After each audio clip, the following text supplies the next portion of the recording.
Boa noite, Roberto. Está na nossa aula aí, né? A terceira aula da UC de automação, né? Aplicada à refrigeração e climatização. Bom, na aula passada, Roberto, abordando aí sobre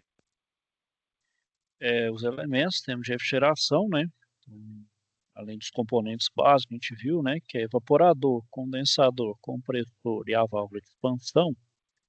A gente tem outros componentes, né? Com o intuito principalmente de automatizar o processo e de trazer também é, eficiência energética. No caso, a gente tem o sensor de temperatura, o transmissor de pressão e o pressastato, né? Que juntos aí, com o controlador, né, vão sempre ali manter principalmente temperatura e umidade, né, no meu sistema de refrigeração ali, conforme necessidade, conforme um set point.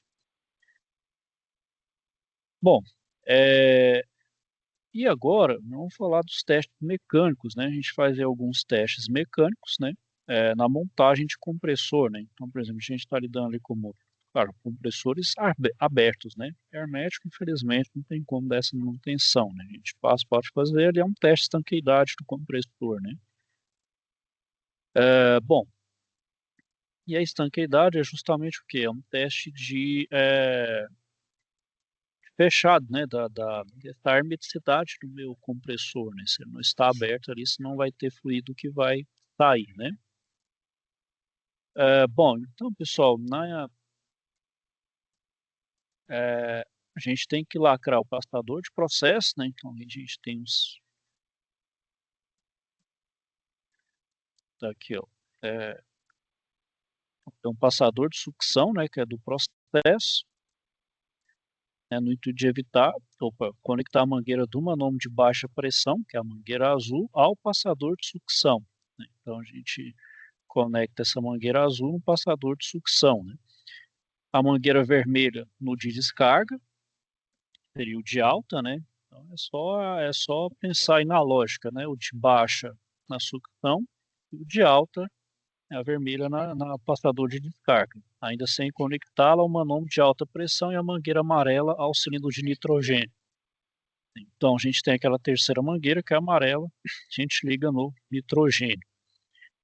Então antes de conectar no manifold a mangueira vermelha, o nitrogênio tem que passar pelo compressor e sair pela mangueira de alta pressão para a atmosfera, né? Então, no primeiro momento, não faz a conexão aqui no manifold, né? Joga para a atmosfera.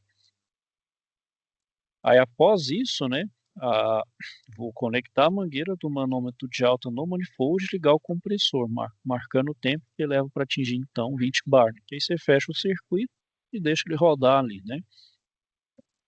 Então, você vai desligar o compressor atingir tal pressão.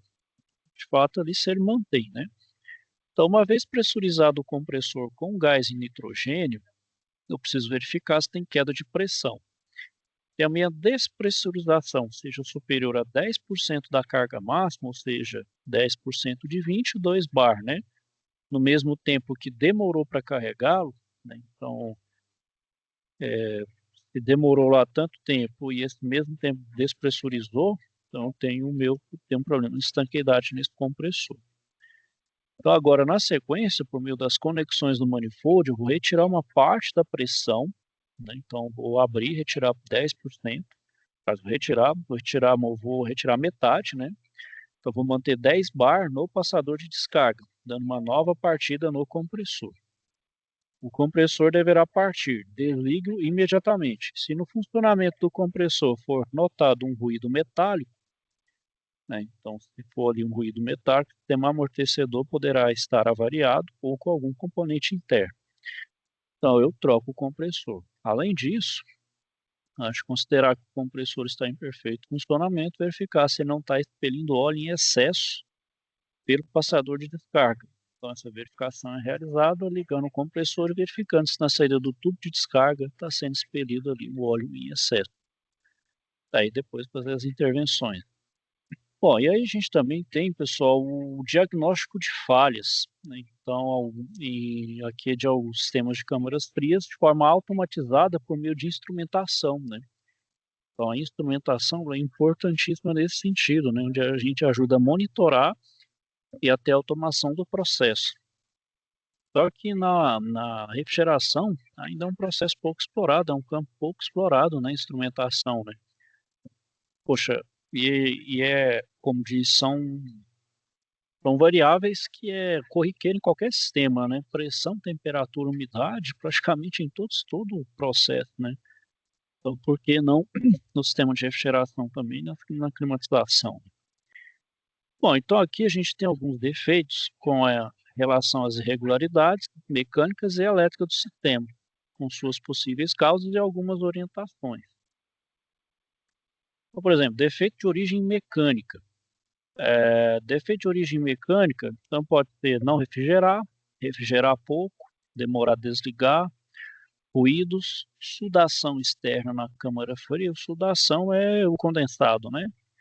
Tanto externa quanto interna, consumo de energia elétrica alto, compressor desligando pelo protetor térmico, compressor parte, protetor térmico atua, excesso de formação de gelo, gotejamento de água pela linha de sucção, caso retorno.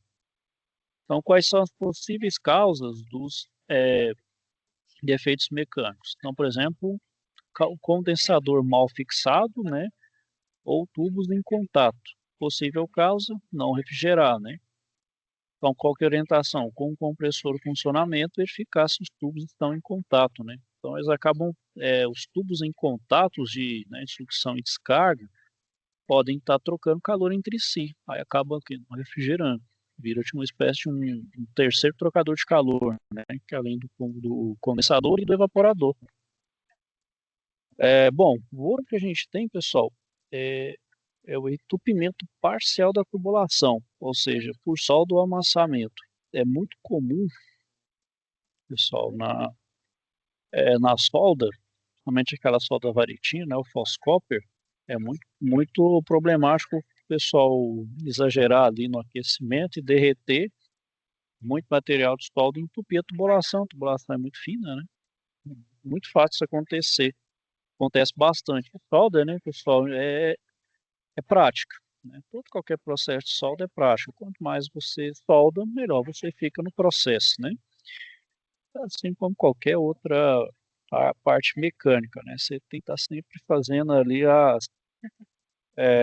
sempre praticando, né? Sempre repetindo, né? Que isso é uma forma de se aperfeiçoar a técnica. Bom, além disso, amassamento, né? Outro problema é quando a gente curva demais ali, né? A gente exagera na tubulação ali, na curva da tubulação, pode gerar uma dobra, um amassamento que também pode dar problema. Aí o que pode gerar? A B, C, D, GHI. Então, ou seja, pode refrigerar pouco, demorar a desligar, pode ter ruídos, gerar o consumo de energia, ou o compressor desligar pelo protetor térmico, ou compressor parte protetor térmico atua. Então, verifico se a tubulação tem dobras excessivas, avarias, ou se a solda foi feita de forma certa ou errada, né? Se está com falta de material ou com excesso, que gera um entupimento, né? Bom, outro possível caso de defeito mecânico é o condensador sujo ou obstruído, que pode causar o não refrigerar pouco, demorar a desligar, a sudação interna na câmara fria, consumo de energia elétrica alto e o compressor desligando pelo protetor térmico. Então, limpar o condensador ou desobstruir as passagens de ar para o condensador, né? Então, seguir a orientação do fabricante, manter distância, né? Local para ventilar correto, fazer a limpeza preventiva, né? Para sempre manter limpo e desobstruído. Nivelamento incorreto, né? O nivelamento incorreto que pode causar ruídos, né? Principalmente onde está o compressor, né? Então, o meu compressor tem até orientação, manter na vertical, nunca inclinar ou deitar, né? Você pode estar danificando seu compressor. Então, se houver ruído, nivelar o compressor e ver se o ruído de fato desaparece, né? Talvez pode estar já movimentando nessa inclinação e ele já está comprometido e esse ruído não desaparecer, né? E a tendência é o seu compressor estragar, né? Fixação de componentes, possível causa, ruídos também. Então, verificar se o ruído tem origem na fixação de componentes, como ventilador, termostato, etc. Aí já é um componente mal conectado, né? Principalmente o ventilador, né? O ventilador é um equipamento rotativo. Então, quando você desmonta e vai parafusar, o ideal é você descobrir qual que é o torque, né? Usar um torquímetro, porque toda fixação de componente rotativo tem que ser tem que ter a sequência de aperto correta e o torque adequado, porque o torque feito de qualquer jeito, se gera desbalanceamento, também pode gerar ruído. Isso também é problema, o termostato também fica solto, né? Então na vibração você vê barulho, né? Aqueles ruídos incômodos, né? Má vedação da porta, né? Então a porta, por mais que ela esteja bem travada, ela não está vedando direito. Então, o que pode gerar? Aí não refrigera, né? Refrigera pouco, demora a desligar, tem sudação externa, né, já que vai de fora para dentro, consumo de energia alto, compressor desligando pelo protetor térmico, e o excesso de formação de gelo, né, que é calor que infiltra, né, aquele calor que infiltra vai ter gelo que vai se formar principalmente no teto e no evaporador. Né? Então, verificar se a tampa está mal ajustada, né, verificar também a borracha ali, né, ou se a gacheta está com rachadura, descolada, deformada, ajustar o mecanismo da tampa, efetuar a troca da gacheta, né, ou a borracha também de vedação. Né? A chapa tem que estar em perfeitas condições para ter o quê? O melhor acoplamento da borracha com a chapa, né? Bom, localização inadequada. Então, por exemplo, sem circulação de ar, um local muito quente. Então, o que pode causar? Não refrigerar, é, refrigerar pouco, é, demorar a desligar, sudação externa, sudação interna, né? Consumo de energia alto, H, lá, compressor, excesso de formação de gelo e gotejamento pela linha de sucção, né, no caso o retorno. Bom, e fazendo essa questão de localização? Então a câmara não deve estar em exposição ao sol, né? Então, a gente sabe que o isolamento vai ser eficiente para evitar o frio, mas o negócio, se tiver exposição ao sol, é mais carga térmica ali, principalmente por condução. Então eu preciso vedar bem, né? Então, se eu tiver ali uma alvenaria que também seja bom isolante térmico, ajuda, né? Evita principalmente essa questão da transmissão de calor por condução, né? Que é uma carga a mais, se estiver muito quente, gera todos esses problemas, né? Não é simplesmente fazer ali, estou vedado, não. Pensar também no isolamento do isolamento, né?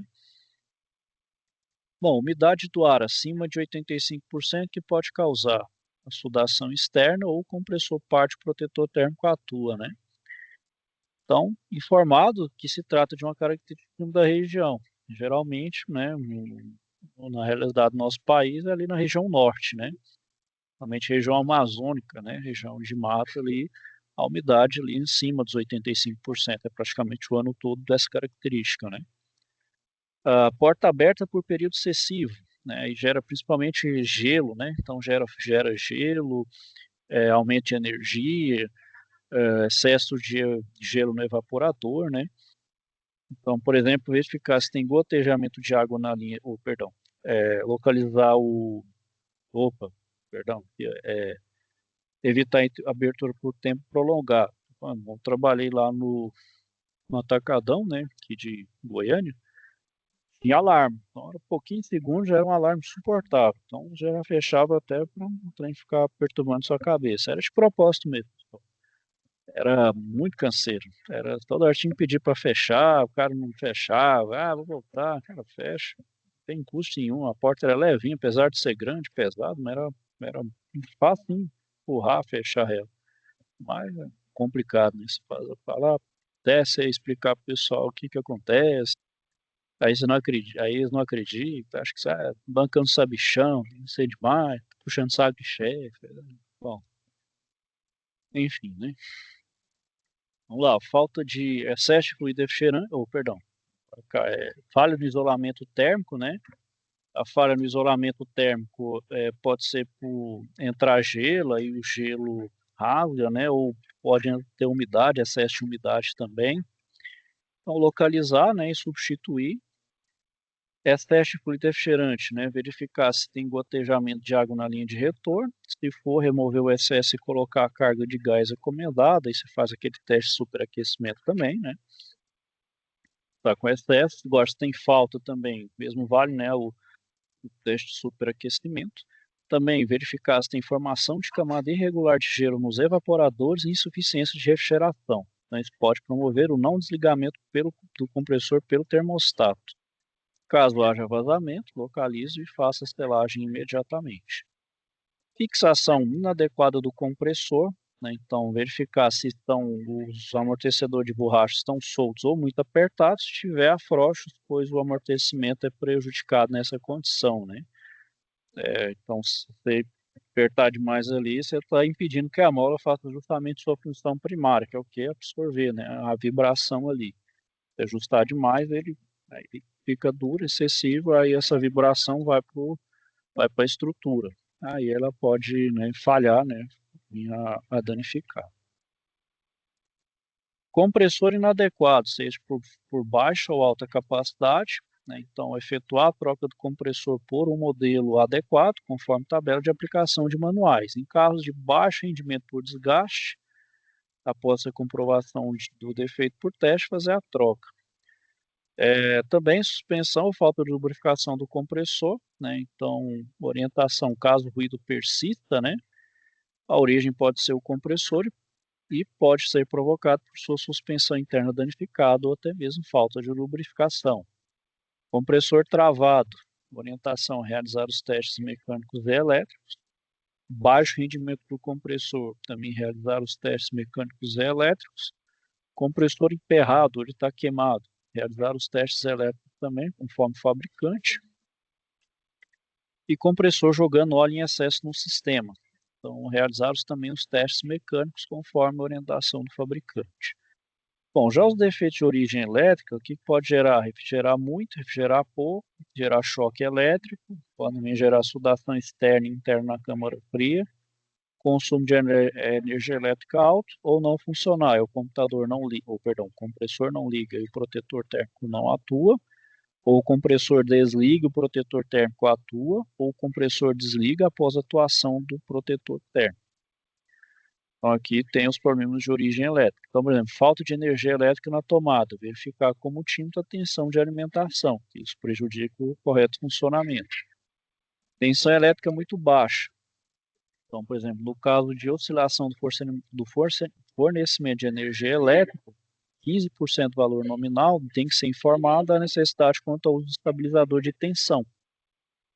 Então, o problema pode estar tanto no fornecimento da companhia elétrica quanto na distribuição do circuito elétrico. Não sei a realidade aqui, aí, Roberto, mas aqui a nossa concessionária aqui melhorou. Depois que entrou a nova concessionária aqui, melhorou, mas antes era extremamente estável. Então, todas as comércio, indústria aqui, se a gente tiver uma geração própria, tem que estabilizar. Por isso que muitos recorrem à própria subestação, gera uma subestação ou simplesmente tem a geração própria. Muita queda de energia. Então, a confiabilidade aqui melhorou, mas longe do ideal, mas vamos dizer que está melhorando. Aqui está melhorando. Não sei como é a sua realidade aí, Roberto, mas aqui questão de estabilidade de eletricidade, terrível. Bom, sobre tensão elétrica muito alta, se a baixa é ruim, a alta igualmente, né? Ruim igualmente. Então, cabo de força também, o condutor elétrico interrompido, utilizar um multímetro e verificar com o teste de continuidade se os cabos ou condutores não estão interrompidos. Corrigir essa irregularidade caso houver. Fuga de corrente elétrica, né? Então, certificar da existência de choque elétrico, essa fuga aí que gera o choque, né? Então, como tímetro, verificar quais componentes podem estar com fuga e se algum condutor em contato com alguma parte metálica, trocar o componente danificado ou corrigir também a irregularidade. Temos de aterramento do sistema, né, com falta ou um aterramento inadequado. Então, verificar a ligação do condutor com o fio térmico necessário refazer. Né, não utilizar o condutor neutro como terra, né, que aí são dimensionamentos distintos. Relé de partida defeituoso, então realizar os testes elétricos conforme descrito anteriormente. Capacitor de partida em curto ou aberto, também realizar os testes elétricos conforme orientação.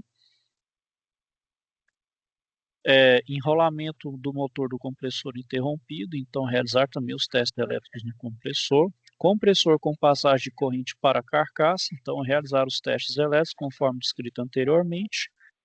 E o compressor consumindo alta corrente elétrica. Então, com o multímetro, verificar primeiramente a intensidade de corrente elétrica correspondente do produto. Caso esteja comprovada a irregularidade, a gente troca aí o compressor.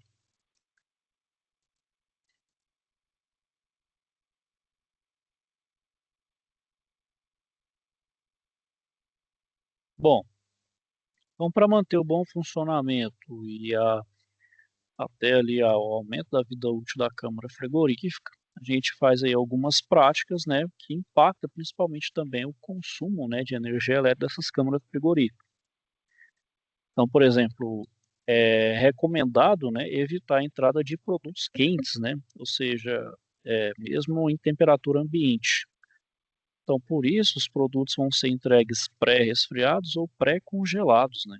Então, você, então, mesmo ali operando na faixa do congelamento, por exemplo, vamos supor que o seu produto está entrando a 25 graus e seu freezer vai a menos 25. Então, mesmo se for, mesmo não para chegar do 25 ao menos 25, vamos usar um longo caminho. Então, em quanto tempo vai congelar? Mesmo que for de congelamento ultra rápido, nesse período ali pode ser suficiente para até deteriorar seu alimento. Então, ele já tem que estar, como diz, já pré-resfriado ou pré-congelado. Isso faz parte daquela cadeia do frio, né? A gente tem que ter aquela manipulação correta do alimento para quê? Para evitar esse período ali de deterioração do seu alimento. É, então, por isso que o produto tem que chegar, não precisa ser exatamente na temperatura de conservação, mas próximo dela, né? Quanto mais próximo, melhor. Então, por isso que é pré-resfriado ou pré-congelado, né? A temperatura baixa já ajuda o retardo de proliferação aí dos micro-organismos. Também desaconselhado ultrapassar a capacidade máxima de armazenagem, igual dos produtos a qual a câmara foi dimensionado. Então, por exemplo, é para 5.000 toneladas, 5.000 toneladas. Agora tem 10.000 toneladas. Bom, aí já tinha que ou pensar no projeto uma forma de expansão, ou você vai ter que expandir ela, né? Então, aumentar, por exemplo, aí você vai ter que rever espessura de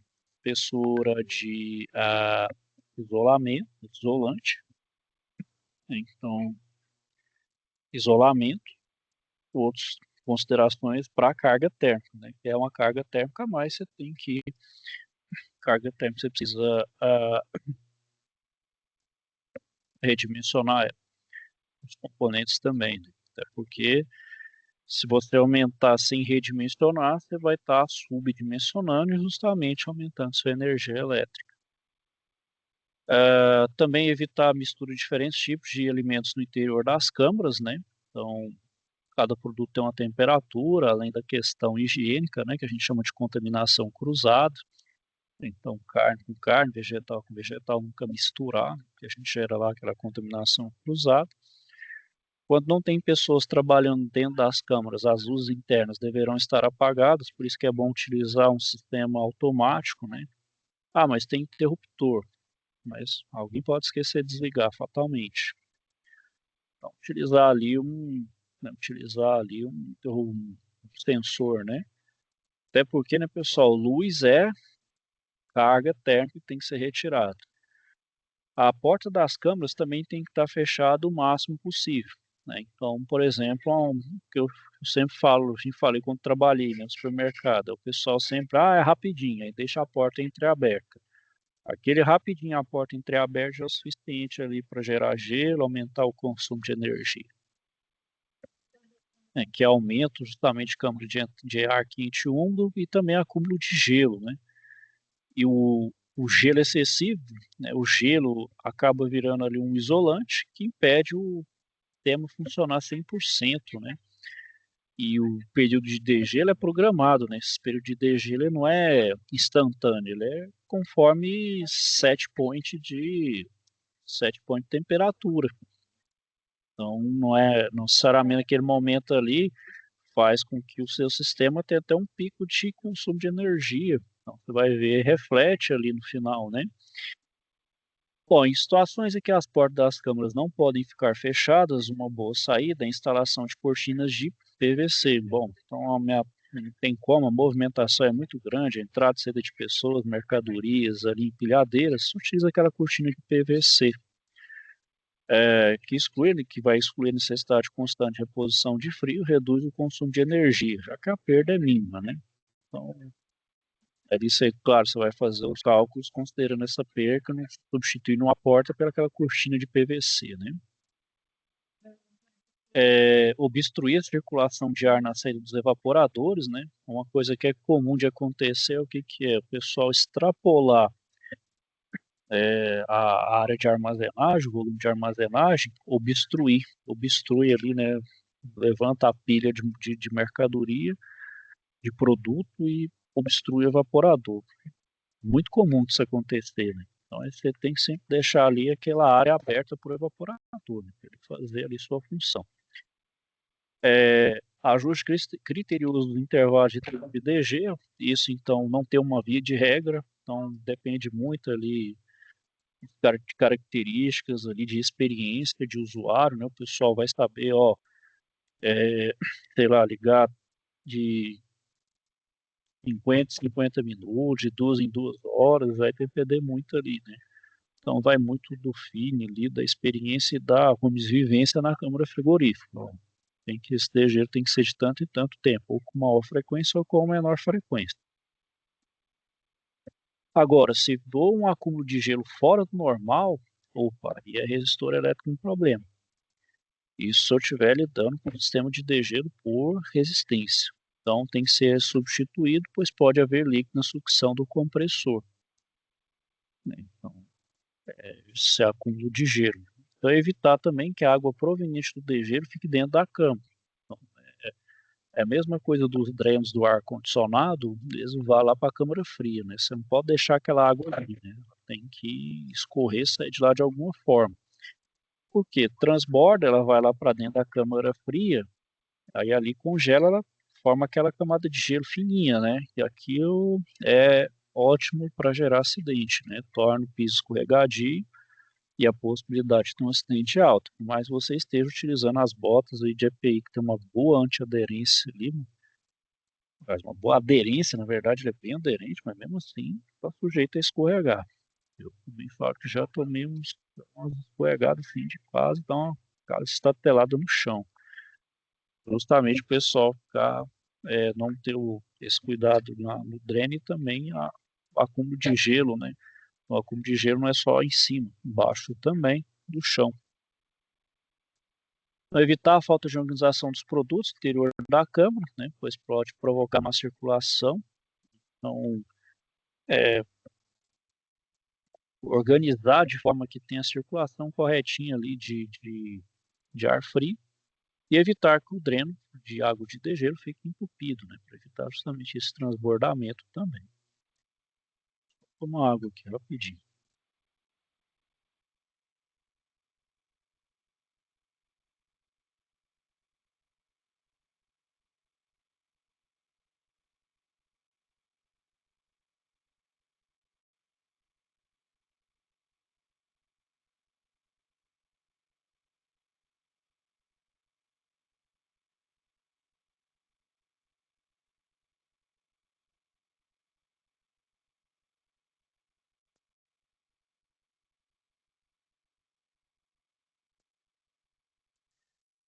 Bom, como sempre falei, né, nas vezes de automação e de todas as turmas, sempre falo que para a gente ter um bom entendimento da automação, né, que é a automatização do processo, eu preciso entender o fenômeno físico. Entendendo o fenômeno físico do controle, né, que é principalmente na nossa área aí, que é o quê?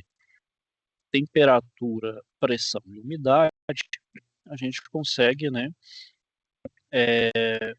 um melhor monitoramento, então consigo obter melhor eficiência energética, manutenção, até do ponto de vista de manutenção preditiva, né? Então, monitorando essas variáveis, eu consigo também incluir ali uma manutenção preditiva até eficiente, né? Bom, isso justamente para realizar esse monitoramento e gerenciamento, então não precisa de uma pessoa direta ali monitorando. Então, esses sinais podem ser mandados para uma sala de controle e ser muito bem monitorado. Nem precisa estar no local, pode ser remotamente de um outro local, de uma outra cidade, outro estado, outro país, né?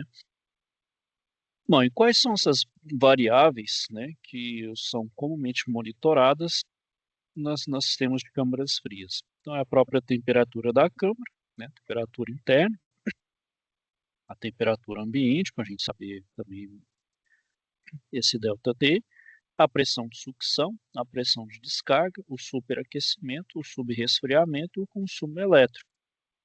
Então, a temperatura, para ver se está ok, né, dentro do set point, temperatura ambiente, para a gente poder acionar o compressor acionar corretamente também, a pressão de sucção e descarga, né, para também ver se não tem nenhuma anomalia, o superaquecimento, né, para evitar o fluido no estado líquido, o subresfriamento para melhorar a diminuição de temperatura do fluido para com que ele troque ali, né, uma melhor eficiência no evaporador, e o consumo elétrico, né, que acaba que tudo isso, né, vai influenciar no compressor, que é acionado eletricamente, que vai então gerar o seu consumo. Bom, então uma instrumentação adequada para automação e controle de sistemas de refrigeração aumenta a eficiência, confiabilidade e segurança. Então, por exemplo, instalar transdutor de pressão, temperatura, vazão e outros sensores gera um custo que deve ser justificado, né? Então, acaba que comprova, né, por A mais B, que instalar esses sensores, que inicialmente pode ser caro, mas ele traz maior confiabilidade para o sistema, menor consumo de energia. Bom, então, embora seja fácil de estimar o custo de compra e instalação, é difícil avaliar o que seria abatido em termos monetários, né? É o chamado ali payback, né? Que é o retorno sobre o investimento, né? O ROI, né? Então, por exemplo, tomando um sistema de recirculação de líquido em 2 estágios de compressão, então verifique como essas variáveis medidas de maior interesse são as seguintes. Então, por exemplo, nessa situação específica, o que eu posso monitorar? É um sisteminha desse aqui, né, onde eu tenho 2 compressores, um de alta pressão e um de baixa pressão. Então, nesse sistema, eu vou ter um reservatório de recuperação de vapor, vou ter um condensador, né, jogado para fora, um evaporador, separador de líquido e uma bomba. Sistema de amônia aí, né? Então, aqui quais são as variáveis de interesse? A pressão do fluido refrigerante na descarga do compressor, né? Então, indica o desempenho do sistema. Então, a pressão de condensação relativa à temperatura de bulbo úmido do ar do ambiente, digo quão bom é o desempenho do condensador. E com o item H, que é a temperatura do fluido refrigerante do condensador, pode indicar a presença de fluido refrigerante em fase de gás dentro do condensador. Então, dá para ter uma noção se o condensador está condensando totalmente ou se sai ainda algum conteúdo de fluido na forma de vapor. Ou seja, ele não se condensou totalmente. Quando eu monitoro essa pressão na descarga do compressor, eu melhoro essa questão ali da troca de calor no condensador. Outra variável de interesse é a pressão do fluido refrigerante na sucção do compressor de estágio de alta pressão. Essa medição vai indicar a pressão intermediária do sistema, né, quando eu tenho evaporadores de temperatura intermediária, ou quando eu tenho sistema de resfriamento ou de congelamento, né? Então, é a pressão de pressão intermediária, né?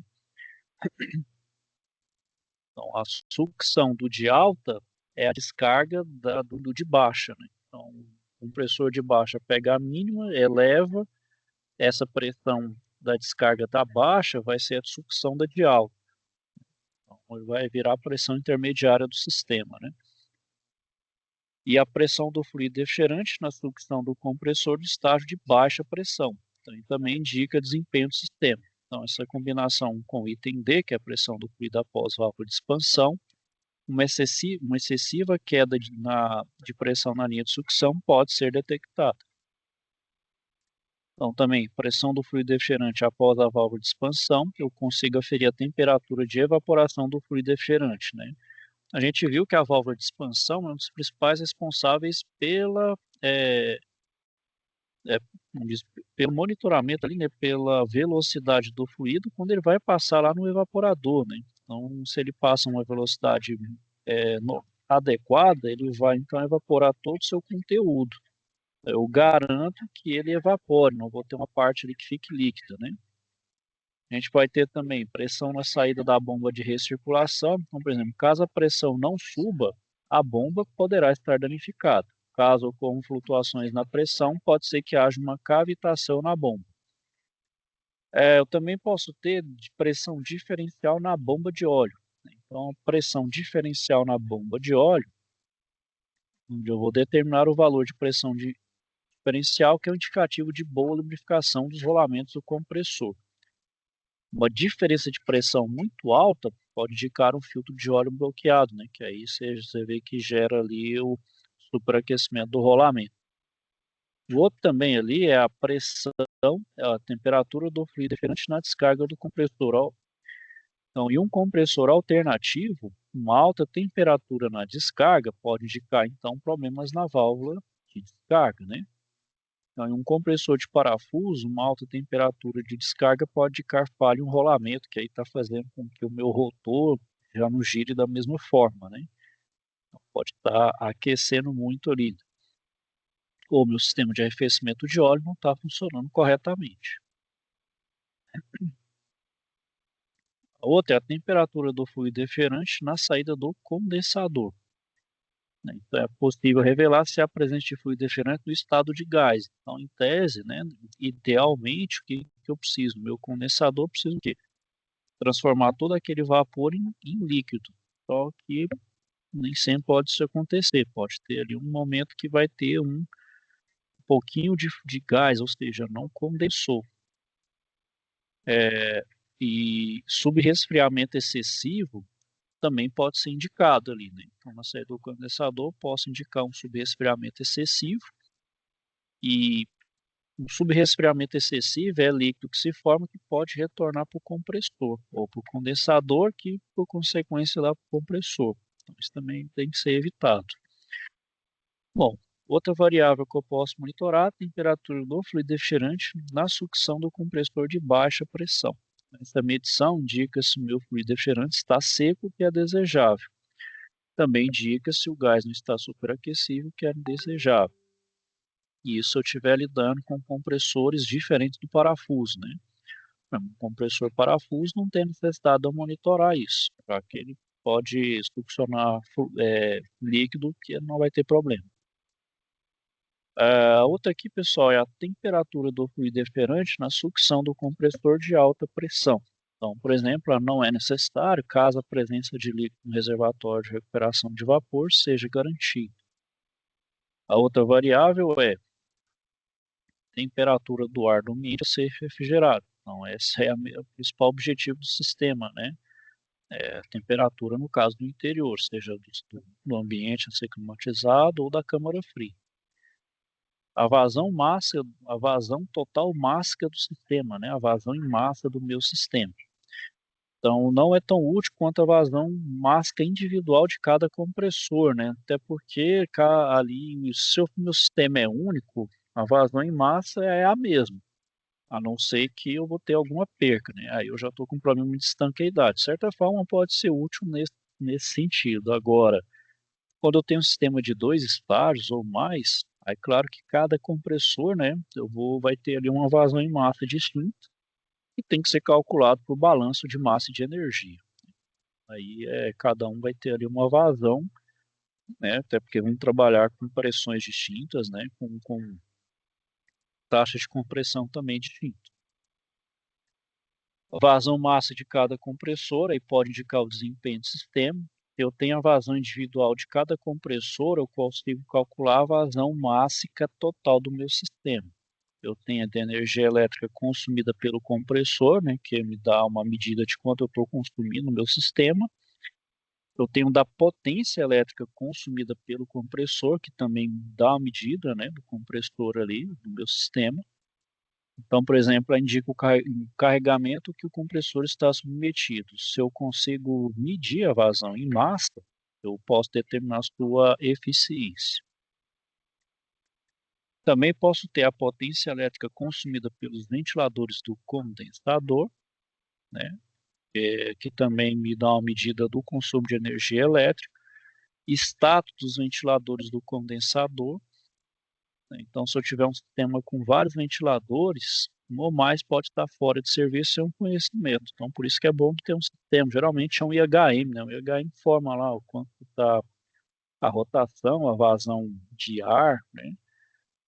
Se está funcionando corretamente, se tem alguma falha. Então, tem um IHM que está alguma falha, algo nesse sentido. E um falha, né? Um ventilador falha ali, por mínimo que seja, o sistema perde capacidade de refrigeração, ou seja, consome mais e tem eficiência menor. Estados dos ventiladores do evaporador, sim, também vale do condensador, vale para o evaporador, né? Também pode estar fora de serviço, também pode estar devidamente monitorado. Então, por exemplo, caso socorro, o fluido refrigerante no estado líquido poderá sair do evaporador, ou seja, você não evaporou todo o conteúdo de líquido. Aí isso pode ir para o compressor e gerar um problema. Status também do degelo a gás quente, né? Você utiliza aquele válvula, né, para via gás quente. Isso ajuda no escalonamento da operação de degelo, né? Então eu posso monitorar isso para ver se o tempo de degelo não é excessivo, ou seja, se eu está em excesso, né? Então tem que ser na medida correta, não pode também nem ser muito nem pouco. Tem que ser aquele que eu não vejo o acúmulo de gelo, por menor que seja, né? A outra variável é a detecção de vazamento de fluido refrigerante, que determina a estanqueidade do sistema, né? Então, principalmente se eu estiver lidando com um gás altamente tóxico, que é a amônia, para evitar a contaminação, não só do ambiente, mas do produto também, né? Também onde tem hidrocarbonetos inodoros, para evitar a perda de carga.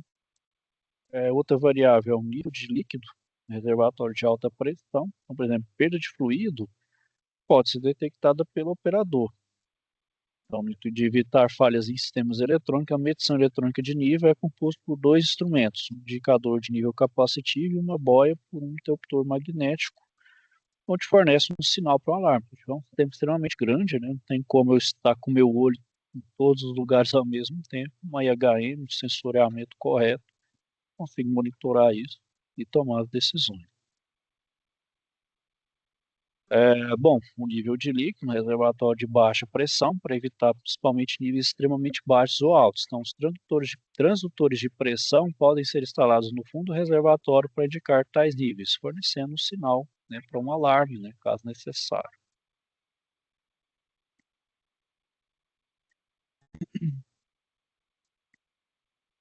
Então, justamente todas aquelas variáveis, não precisa ser, claro, tem possível ali, mas tem que ver rigorosamente todos. Seu sistema é muito complexo, muito grande, pode ter todos, ou alguns, ou combinação de alguns ali. Sinceramente, você tem que ter todas aquelas variáveis de interesse. Então, você emprega ela no sistema de automação, né? Então, tá vendo? O medidor de vazão, né? Um medidor de pressão, medidor de temperatura, um detector de vazamento de fluido refrigerante, um indicador de consumo de energia, né? Potência elétrica consumida, e um sensor de nível, né, do tipo magnético. Tudo isso aqui faz, né, ajuda a gente a ter a automação do meu sistema. Bom, então, pessoal, eu também tenho uma dificuldade de estabelecer o valor dos ganhos obtidos pela instrumentação. Então, de fato, ali eu não consigo mensurar diretamente esse payback, esse retorno sobre investimento de uma instalação de sistema de automação, né? Sensores ali. Então, eu posso calcular de forma qualitativa quais as principais variáveis e posições importantes a serem medidas no circuito. Então, de uma forma qualitativa, ali, um pouco mais indireta. Então, por exemplo, importância de cada medição. Então, por exemplo, na saída do compressor, eu tenho uma alta importância ali para a medição. Na entrada do estágio de alta pressão, no de baixa, após a válvula de expansão e na saída da bomba de recirculação, eu tenho uma importância moderada. Com relação à temperatura, monitoramento de temperatura, descarga do compressor, na sucção do compressor de baixa pressão no ar do ambiente a ser refrigerado, ele tem uma alta importância de emprego, né, de automação. Já na saída do condensador e na sucção do compressor de alta pressão, moderado. Com relação à vazão em massa, total do sistema é baixo, não há necessidade, e de cada compressor é até moderado. No consumo de energia elétrica, se for de todos os compressores do ventilador do condensador, é baixo, e se for de cada compressor, moderado. Já a empregar automação nos status dos ventiladores do condensador e do evaporador é moderado, e já no DG por gás quente, na detecção de vazamento de fluido refrigerante, é alto. Já no nível de líquido, tanto o reservatório de alta quanto no de baixa, no reservatório de alta é uma importância alta, no de baixa é moderado. Então aqui é a importância, né? Alguns vai ter importância pequena, moderada a alta, né? Então, tô falando, não necessariamente você precisa monitorar e nem também instalar sensor em tudo, até pela questão de instalação, calibração de sistema e lembrar da manutenção. E sua equipe também tem que estar treinada, porque se sua equipe não estiver treinada para ler ali, vai ser um equipamento à turma, um elefante branco. Pô, você está medindo ali, a pessoa não vai nem entender, então se o operador não tiver a devida noção, né, entende o mínimo entendimento, ele vai, né, vai ter sentido. Então, por isso, você pensa bem onde se vai colocar ali, né, de fato, e, na verdade, isso aqui é só um norte, né, necessariamente isso aqui tem que ser seguido à risca, e vai também conforme a criticidade. Isso também vai ser de lugar para local, né, uns vão ter alguns variáveis vão ter maior criticidade, outros vão ter menor criticidade. Então isso aqui é totalmente maleável, né? Aquela coisa assim única, rígida.